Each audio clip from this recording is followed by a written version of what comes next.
Vamos abrir o texto sagrado, irmãos? Carta que Paulo escreveu aos Romanos, capítulo de número 8.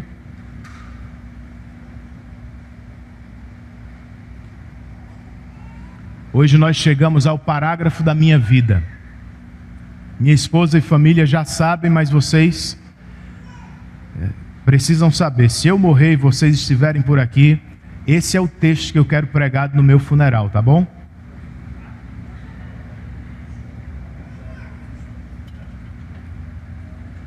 Romanos 8, 31 a 39. Anos atrás, eu e minha família estivemos no Morro da Igreja, um dos lugares mais visitados do estado de Santa Catarina. Com 1.822 metros de altitude, o local é o ponto habitado mais alto da região sul do nosso país. E é claro, irmãos, como é de se esperar, a vista é de tirar o fôlego. Só que não foi o que mais me impressionou na ocasião. Eu fiquei impressionado mesmo foi com o perigo. Não há proteção alguma naquele lugar. Nenhum muro, nenhuma cerca, nenhuma corrente. Você que se vire para não cair do topo da montanha, uma verdadeira loucura. E enquanto Sabrina só procurava pelo melhor lugar para tirar foto da família, eu não podia fazer outra coisa a não ser me preocupar em não perder um dos membros da minha família. Eu quase quebrei a mão dos meninos de tanto apertar. Você já viveu algo assim? Já esteve em alguma situação semelhante? Seja sincero, você também tem medo de altura? Qualquer que seja a sua resposta, hoje nós não temos como escapar. Nós chegamos, como eu disse às crianças, ao topo da montanha de Romanos 8. Só que, diferentemente da minha experiência, e quem sabe da sua, aqui não há lugar para medo, gente. Neste texto só encontramos segurança. Segurança no amor inabalável do nosso Deus. Vamos ler o texto? Na verdade, só o verso 31 e parte A para começar. Romanos 8 e verso 31. O texto inspirado nos diz: que diremos, pois, diante dessas coisas? Vamos orar mais uma vez? Senhor, esta é a tua palavra. E nós cremos, como disse o salmista, que ela é perfeita. E por isso tem o poder de revigorar a alma. Ela é justa. E por isso pode nos tornar sábios para a vida. É o que queremos experimentar, é do que mais precisamos nesta manhã. Por isso nós te pedimos, assiste-nos, ó Espírito Santo de Deus. Oramos assim, em nome de Jesus. Amém.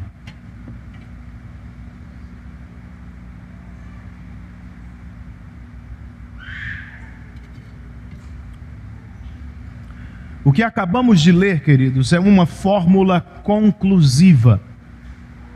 E o apóstolo já se utilizou dela 3 vezes em Romanos. No capítulo 6, versos 1 e 15, e no capítulo 7, verso 7. Quando levanta a mesma pergunta aqui em Romanos 8 e 31, Paulo está pensando no que nos ensinou nos versos imediatamente anteriores, ou seja, à luz das convicções do verso 28 e das afirmações poderosas dos versos 29 e 30, ele nos questiona: que diremos, pois? É claro que ele espera uma resposta. De seus leitores originais, os romanos, e dos leitores atuais, que estão também aqui em João Pessoa. E sim, irmãos, nós precisamos responder diante do que sabemos que Deus faz por seu povo. De eternidade passada a eternidade futura, nós devemos mesmo responder. Mas qual deve ser a resposta? Como responder? Ou, para usar as palavras do texto, que diremos, pois, diante destas coisas? O apóstolo não nos deixa sem ajuda. Com ele, em primeiro lugar, nós diremos: Deus é por nós. Verso 31, outra vez. O apóstolo escreve: que diremos, pois, diante dessas coisas? Se Deus é por nós, quem será contra nós?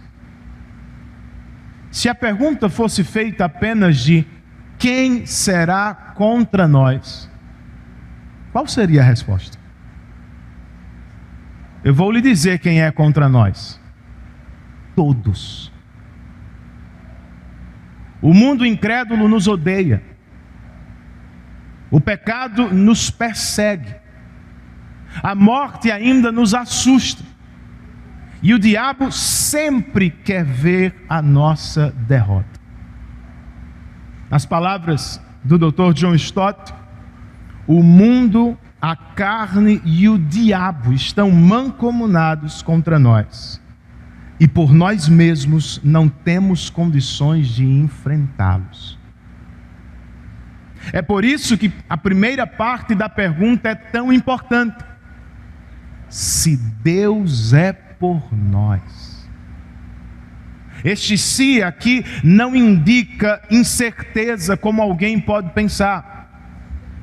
Paulo está fazendo uso de um silogismo lógico. Se a primeira premissa é verdadeira, a segunda tem que ser igualmente verdadeira. Se Deus é por nós, quem será contra nós? Ou, já que Deus é por nós, quem será contra nós? Cuidado. O apóstolo não está sugerindo que se Deus é por nós, ninguém será contra nós. O que está ensinando é, mesmo que todos os mais fortes poderes, até mesmo do inferno, se levantem juntos contra nós, eles não vão prevalecer. Pois nessa batalha, Deus está do nosso lado, irmãos.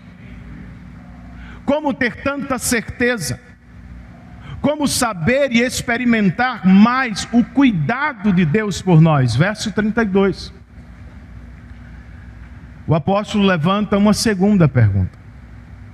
Aquele que não poupou seu próprio filho, mas o entregou por todos nós, como não nos dará juntamente com ele e de graça todas as coisas? Mais uma vez, se a pergunta fosse feita apenas da segunda metade, ficaríamos todos cheios de dúvida. Como nos dará Deus todas as coisas? Nós precisamos de tantas coisas, e algumas são tão custosas e complicadas. Será mesmo que Deus nos dará? Cuidará Deus de nós? A primeira parte do verso, irmãos, é o fundamento para a segunda. Aquele que não poupou o seu próprio filho, mas o entregou por nós. No Monte Moriá, Deus poupou o filho de Abraão. Se lembram disso? Gênesis 22. Centenas de anos depois, no monte chamado Caveira, Deus não poupou seu próprio filho. Antes ele o entregou por nós. Veja o por nós outra vez. Um comentarista indaga: quem entregou Jesus para morrer? E ele mesmo responde: Não foi Judas por dinheiro. Não foi Pilatos por medo. Não foram os judeus por inveja. Foi o Pai por amor ao seu povo. Aquele que não poupou o seu próprio filho, mas o entregou por todos nós, como não nos dará juntamente com ele todas as coisas e de graça? De novo, Paulo está usando a lógica, argumentando do maior para o menor. Se Deus nos deu sua maior dádiva, Jesus Cristo, é claro que Ele também nos dará todas as outras, as quais são infinitamente inferiores. Você crê nisso, irmão? Cremos de fato no cuidado de Deus. Então, por que somos vencidos às vezes tão facilmente pela ansiedade? Por que nos deixamos afogar nas preocupações e temores quanto ao futuro? Será que Deus cuidará de mim?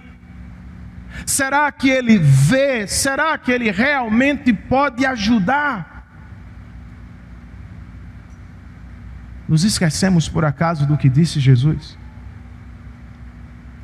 Não se preocupem, pois o Pai Celestial sabe do que vocês precisam. Não lembramos mais do que Paulo escreveu aos Filipenses: o meu Deus suprirá todas as necessidades de vocês. Se temos esquecido, irmãos, e eu tenho que dizer, é o que acontece em muitos casos, nós precisamos nos voltar para a prova máxima do cuidado e do amor de Deus: a cruz de Cristo. É como atacamos a ansiedade, é como vamos matar as preocupações. Quando surgirem durante esta próxima semana, não as receba passivamente, contra-ataque, vá para cima delas. E use a espada, por exemplo, de Romanos 8:32. Leia, cite, ore esse texto. Aquele que não poupou o seu próprio filho, mas o entregou por todos nós, como não nos dará com ele e de graça todas as coisas? Irmãos, Deus cuidará de nós. Como é que eu sei? Ele já cuidou na cruz do Calvário. Se Deus pode fazer o maior, não duvide, é claro que Ele fará também o menor. Creia no cuidado de Deus. Mas e o medo? Como lidamos com ele? Não me diga que você não tem medo. Eu tenho, irmãos. Às vezes eu tenho medo do homem. Eu temo por sua aprovação. Às vezes eu tenho medo dos meus próprios pecados. Eu temo por perder a guerra. Às vezes eu tenho medo do diabo, pois embora eu não o veja, eu sei pelo ensino da Bíblia que ele está sempre por perto, sempre rugindo como um leão e procurando a quem devorar. Se você se parece comigo, como espantamos? Ou melhor, como vencemos o medo? Nós não vamos vencer o medo apenas por nos tornarmos mais fortes. Entenda, sempre haverá gente que não vai nos aprovar. O pecado sempre vai encontrar uma brecha para alcançar o coração.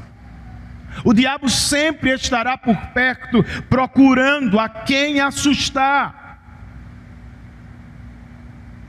como os vencemos então?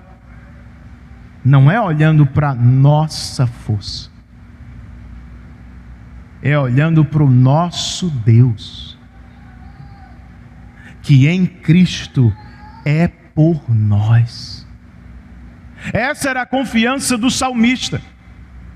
Ainda que eu ande por um vale de trevas e de morte, não temerei perigo algum. Por que não? Porque tu estás comigo. Em Deus confio e não temerei. Que poderá fazer-me o homem? Não me assustam os milhares que me cercam. Por que não? Levanta-te, Senhor, salva-me, Deus meu, quebra o queixo de todos os meus inimigos. É a confiança de Paulo. Se Deus é por nós, quem será contra nós? Irmãos, não sejamos ingênuos. Nós temos inimigos. Eles são poderosos e terríveis. E nós vamos passar por muitas dificuldades na vida. No entanto, nenhuma delas, nenhum dos nossos inimigos, poderá suplantar a alegria que este texto nos comunica. Deus é por nós. Louvado seja o nome do nosso Deus. É o que diremos diante do que sabemos. Que diremos, pois? Em segundo lugar, nós diremos com o apóstolo: Cristo intercede por nós. Verso 33.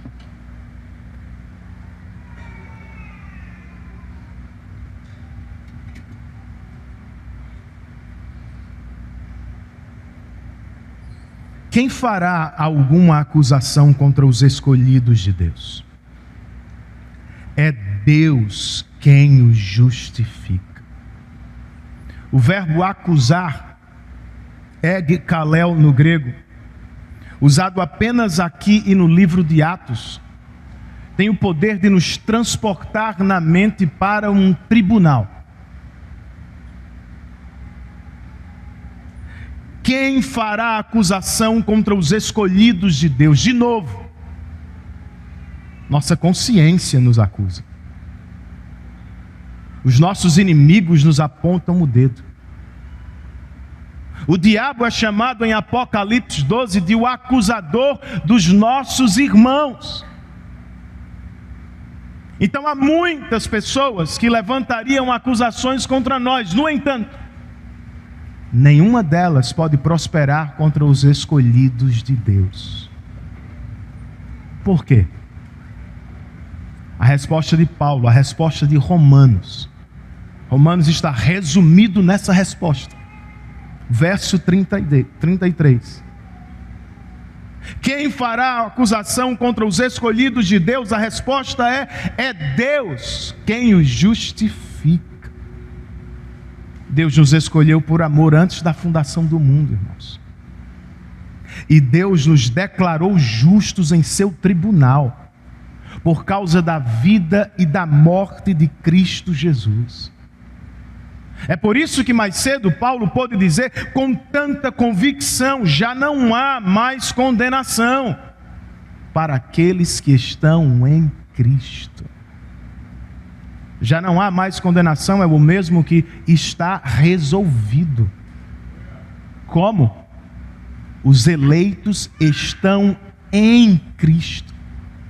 Foram vestidos com a justiça dele. E, portanto, foram declarados justos aos olhos de Deus. Paulo continua no tribunal e levanta mais uma pergunta no verso 34. Quem os condenará? Foi Cristo Jesus que morreu, e mais, que ressuscitou e está à direita de Deus, e também intercede por nós. Quem os condenará? Se pudessem, todos os nossos inimigos nos condenariam.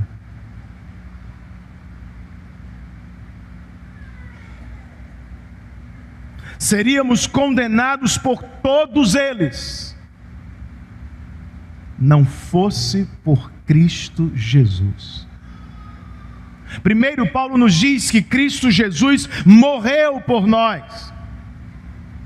Por que Cristo morreu? Entre as milhares de respostas, Gálatas 3,13 afirma: Cristo nos redimiu da maldição da lei, quando se tornou na cruz maldição no nosso lugar. Segundo, Paulo nos diz que Cristo ressuscitou e está à direita de Deus.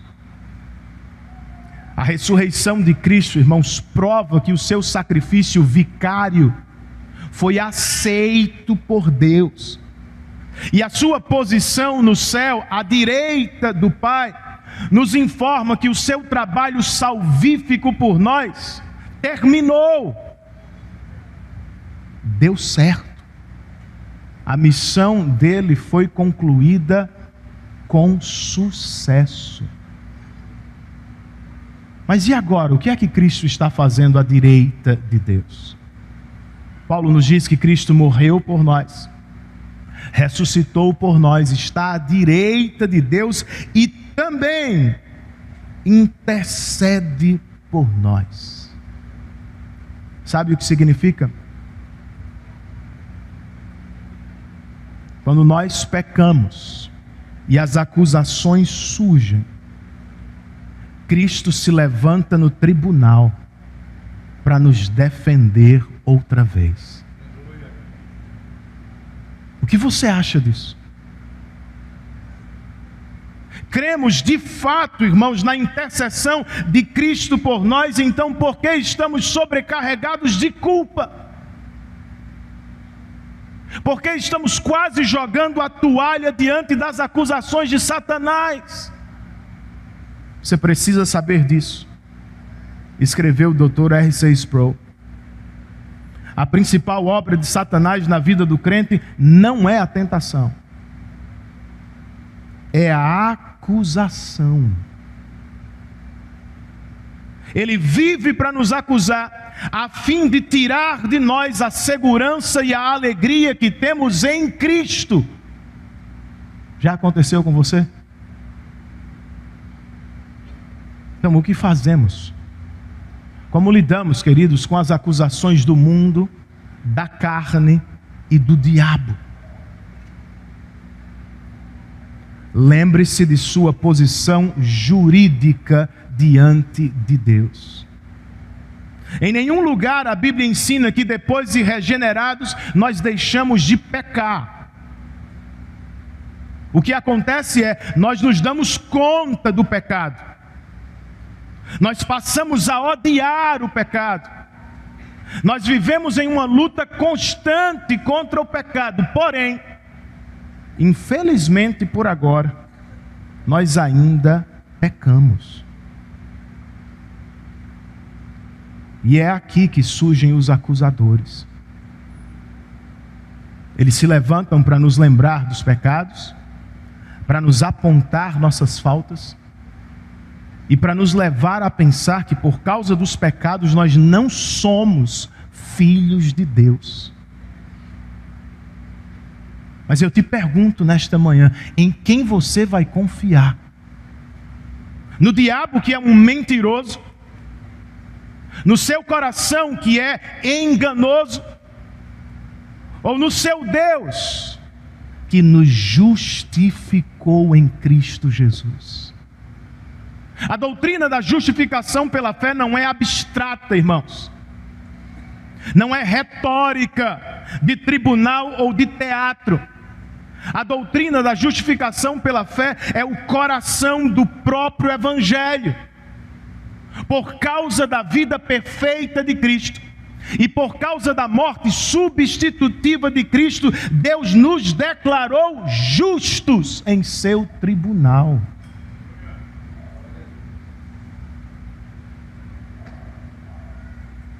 É claro que nós não merecemos. É claro que sozinhos nós não somos justos aos olhos de Deus. Mas por amor, Deus nos vestiu com a justiça de seu Filho. Sabe o que significa na prática? Qualquer tentativa de nos condenar será inútil. Porque diga-me, quem poderia condenar a Cristo por qualquer pecado?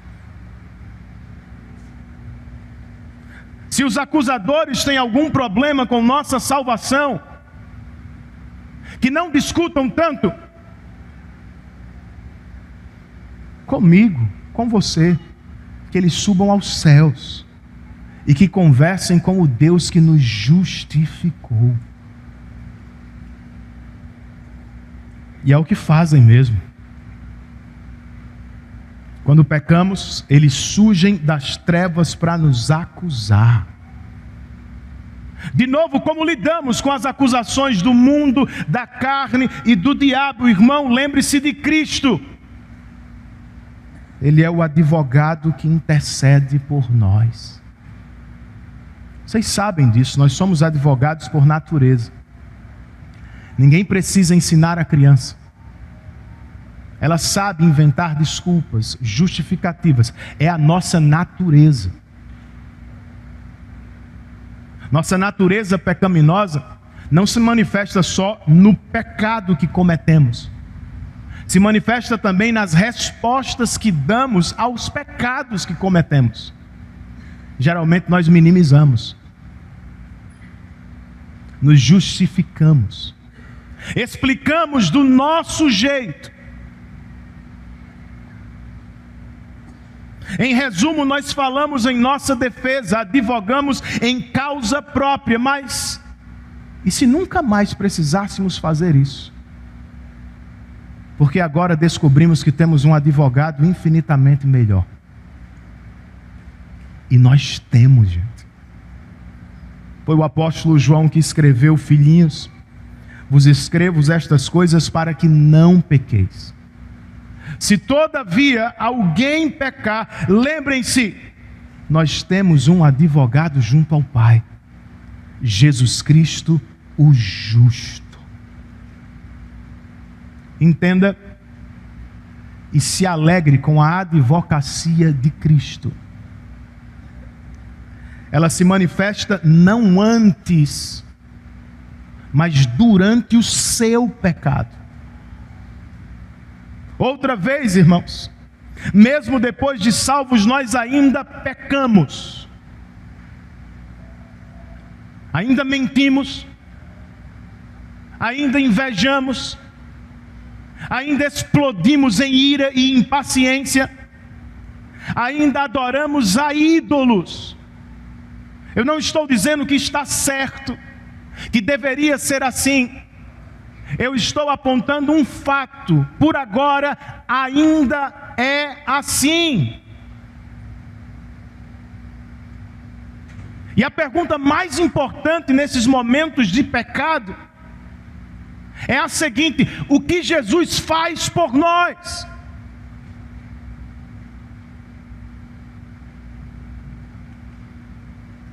Ele não foge. Ele não se esconde.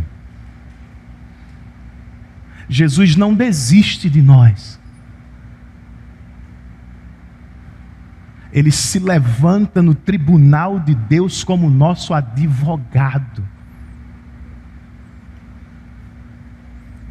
O autor de O Peregrino, John Bunyan, coloca: o diabo pode até ter a primeira palavra, a de acusação, mas a última, a de defesa, é sempre de Cristo. E tem um detalhe: depois de Cristo, ninguém mais fala no tribunal.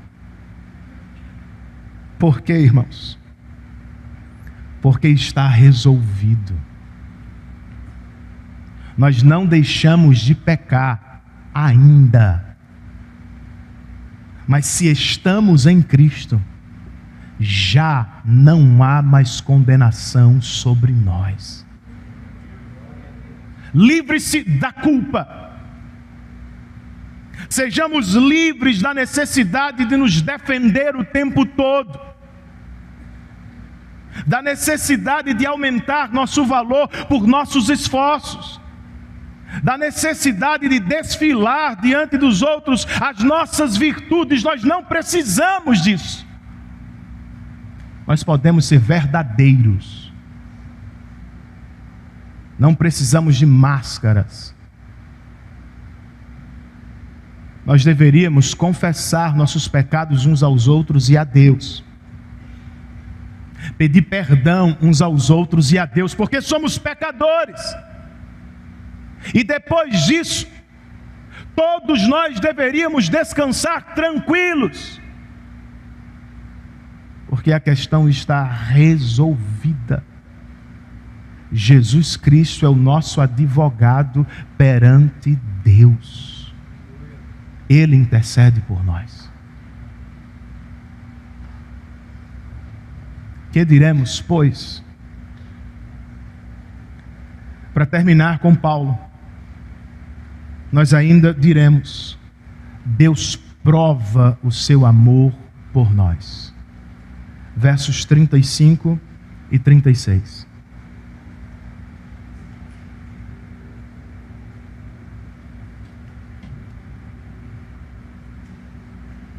Quem nos separará do amor de Cristo? Será tribulação, ou angústia, ou perseguição, ou fome, ou nudez, ou perigo, ou espada? Como está escrito: por amor de ti enfrentamos a morte todos os dias. Somos considerados como ovelhas destinadas ao matadouro. Quem nos separará do amor de Cristo, irmãos? Essa é a última pergunta que Paulo levanta. E em seguida ele nos oferece uma lista de possibilidades. Tribulação, angústia e perseguição falam das pressões e aflições que sofremos em um mundo ímpio. Fome e nudez nos lembram de nossas necessidades básicas, das quais Jesus prometeu que o Pai cuidaria.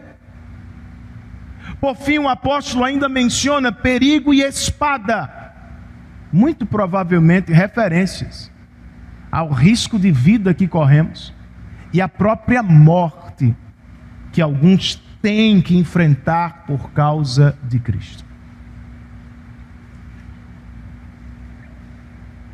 E não seria anormal do ponto de vista bíblico.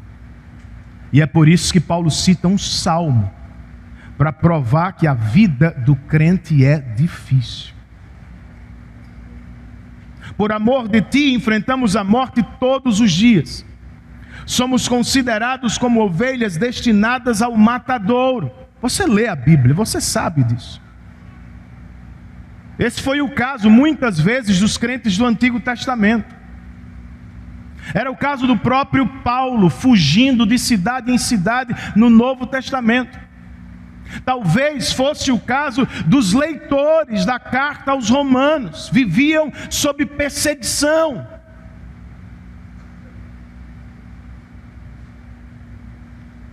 Os crentes, como temos ouvido, sofrem, irmãos. E às vezes sofrem muito.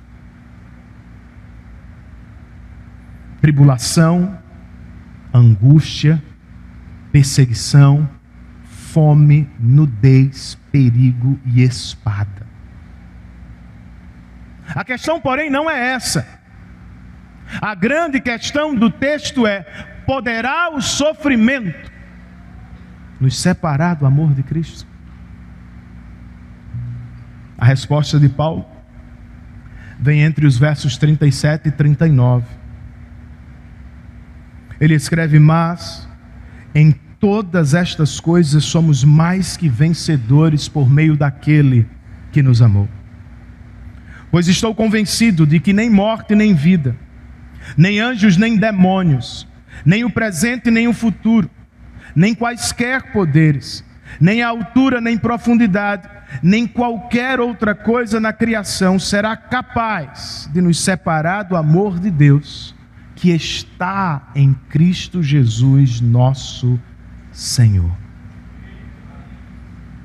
Poderá o sofrimento nos separar do amor de Deus? Primeiro, o apóstolo nos conta aqui que não vamos só suportar o sofrimento, nós vamos vencê-lo por meio daquele que nos amou, isto é, Jesus. Entenda, o sofrimento não é um sinal do abandono de Deus na vida do crente. É um sinal de identificação com o servo sofredor. Se por vezes nós somos considerados como ovelhas, destinadas ao matadouro, nosso Salvador, como cordeiro, foi levado ao matadouro. E como ovelha muda perante os seus tosquiadores, ele não abriu a boca. E Paulo está nos dizendo, e nós sabemos disso, ele fez tudo isso por amor. Nós somos mais que vencedores por meio daquele que nos amou no tempo passado. Você acha que ele vai mudar agora? Ele nos amou ontem, irmão. Nos ama hoje. E nos amará por toda a eternidade.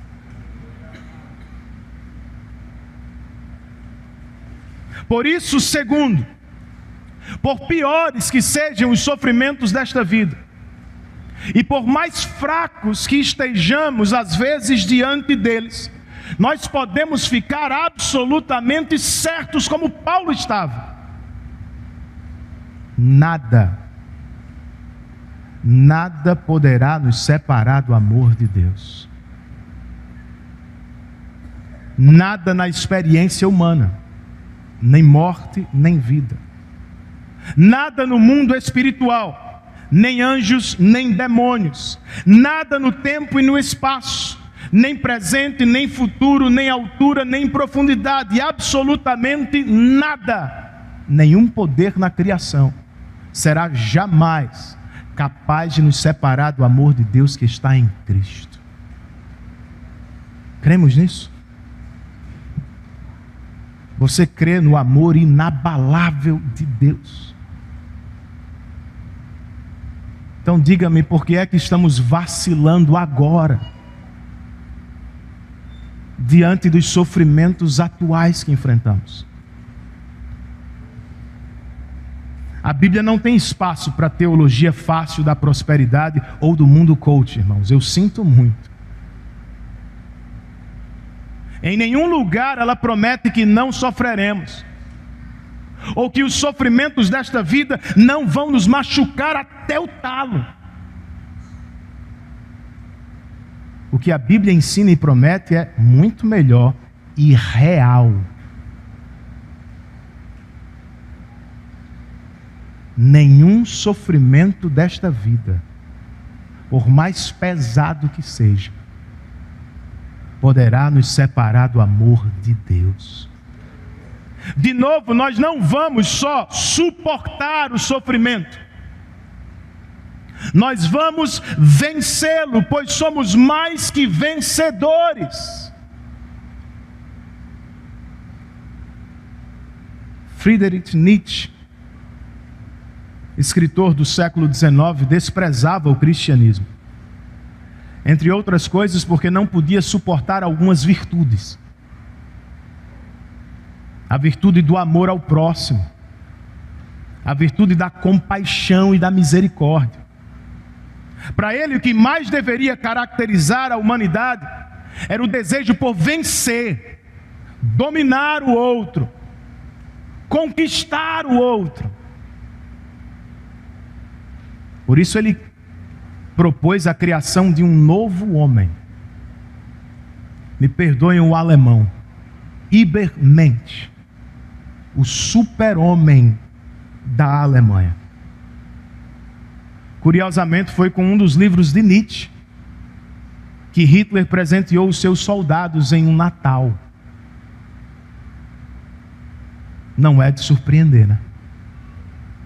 O que é de surpreender qualquer um, e o que bem poderia ter surpreendido até Nietzsche, é o seguinte, irmãos: nós não somos super-homens e super-mulheres, mas como crentes, nós temos um super-salvador em Cristo Jesus.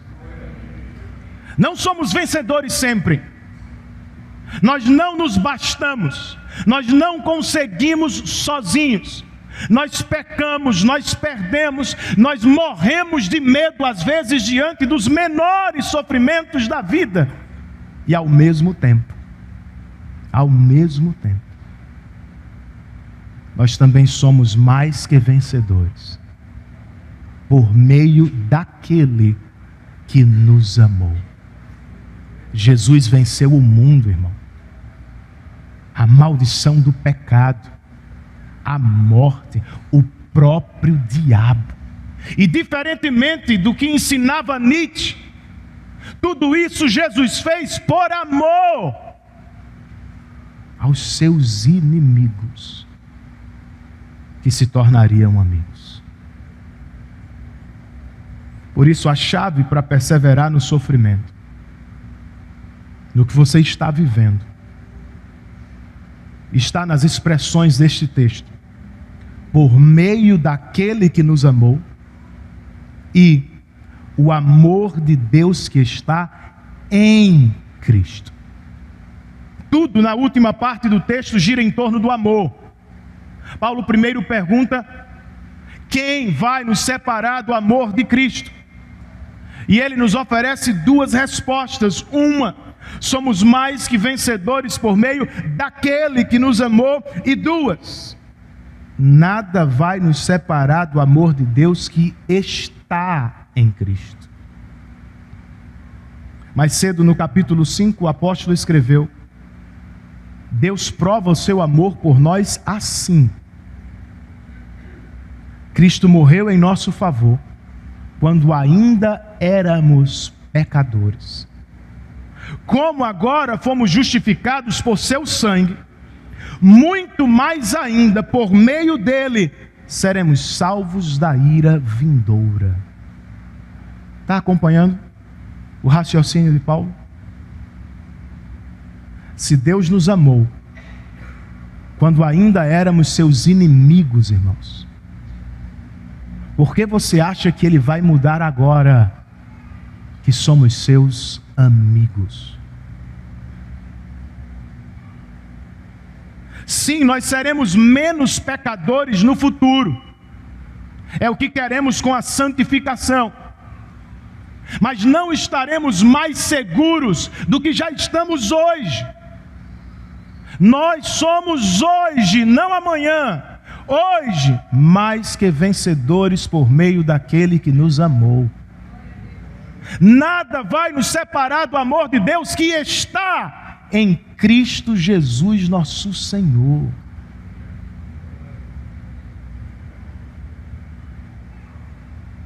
Em suma, e louvado seja o Senhor por isso, não somos nós quem perseveramos com Deus até o fim. Ainda bem, é Deus quem persevera conosco, e isto por amor. Esse é o evangelho que pregamos para crentes e não crentes todos os domingos. Não temos vergonha de dizer abertamente: não somos super-homens, não somos super-mulheres que sempre vencem, que nunca pecam, que se salvam sozinhos. Não, irmãos. Nós somos pecadores, mas temos um super salvador que provou o seu amor por nós na cruz do Calvário. Ele foi preso a fim de nos libertar da escravidão do pecado. Ele morreu para nos dar vida, e vida eterna. Ele assumiu sobre si a nossa condenação para nos salvar da ira justa e vindoura de Deus. Olhe para Cristo. Clame por Cristo, pecador. Venha a Cristo e você estará seguro hoje e para todo sempre. Voltando ao início, nós estamos no topo da montanha de Romanos 8. E louvado seja o Senhor, aqui não tem espaço para medo. Como é que eu sei? Como você pode voltar para casa tranquilo, convicto? Para as perguntas que Paulo levanta aqui, não existe resposta. Foi o Dr. John Stott que escreveu, e eu termino com isso. Paulo lança as suas perguntas no espaço, por assim dizer, num espírito de extrema ousadia, desafiando qualquer um e todo mundo, no céu, na terra e até no inferno, a respondê-las. Mas ninguém consegue,